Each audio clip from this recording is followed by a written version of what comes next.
কত করে আছে? 30 টাকা না 40 টাকা? 30 টাকা। 30 টাকা করে।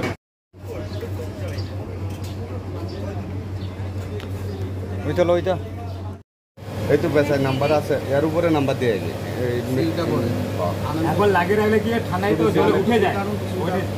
ছোট সিলটা মেরে দিই, ওই রুমে আছে।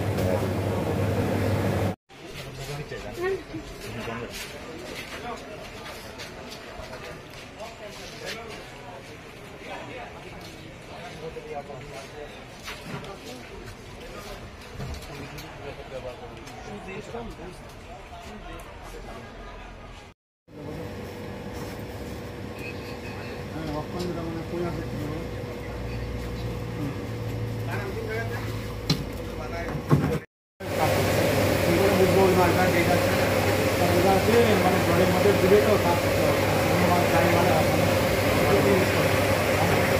ইউজ করে জানেন তো মেটালের করে রংটা জলে মিলে ভিজিট করেছি। আমরা এখানে মনোবাজারে ধলাই জেলা স্বাস্থ্য দপ্তর থেকে ধলাই জেলা স্বাস্থ্য দপ্তরের খাদ্য সুরক্ষা বিভাগ থেকে আমরা আজকে মনোবাজারের বিভিন্ন আইসক্রিম ফ্যাক্টরি ভিজিট করেছি। তার মধ্যে যেমন রনি আইসক্রিম ফ্যাক্টরি, এখানে পূজা আইসক্রিম ফ্যাক্টরি আর পপি আইসক্রিম ফ্যাক্টরি আমরা এখানে ভিজিট করেছি। ভিজিট করে এখানে আমরা যা যা দেখেছি তার উপর আমরা বলছি কিছু। ওনাদেরকে আমরা বলেছি যে জলের ব্যবস্থা যাতে ভালো করে পানীয় জল যাতে ব্যবহার করে ওনারা আইসক্রিম বানানোর ক্ষেত্রে। রনি আইসক্রিম ফ্যাক্টরির ক্ষেত্রে আমরা দেখেছি ওনারা পরিষ্কার পরিচ্ছন্নতা বজায় রাখছে না। তো ওনাদের আমরা বলেছি 7 দিনের একটা ইমপ্রুভমেন্ট নোটিশ ওনাদের দিয়েছি।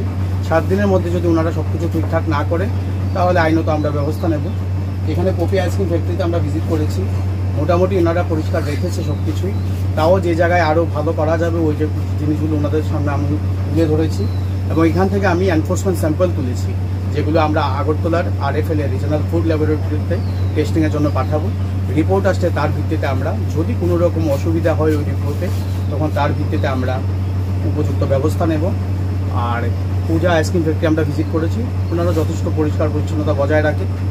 তো তাও বলেছি বিভিন্ন জায়গাগুলো ঠিক করার কথা, ওনারা বলেছেন 7 দিনের টাইম দিয়েছি আমরা, 7 দিনের মধ্যে ওনারা সব কিছু ঠিক করে নেবে।